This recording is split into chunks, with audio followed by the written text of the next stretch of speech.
Bagong taon, bagong jowa. Ay, mali. Bagong taon, bagong buhay.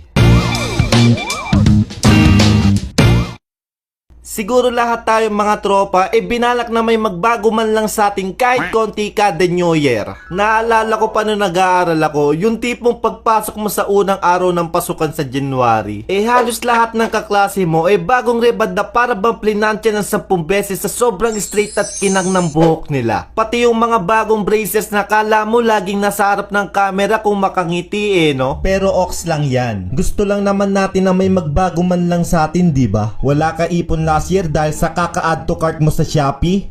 Pare, mag-ipon-ipon ka na. Payat ka last year, yung tipong parang isang ubo ka na lang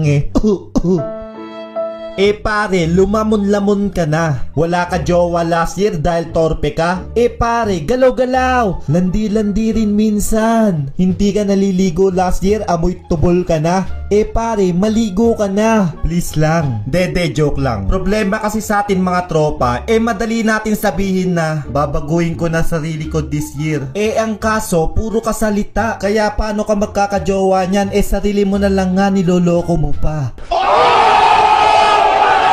Hindi na ako magpupuyat this year, hehe. Pero isang aya lang ni tropa na mag-ML, boom, puyat. Yung tipong 1 game lang daw pero aabuti ng 4 AM. Yung mukha ka ng addict dahil sa kakapuyat mo ayaw mo patigilan. Baka sa zombie apocalypse mapagkamalang ka ng zombie niyan.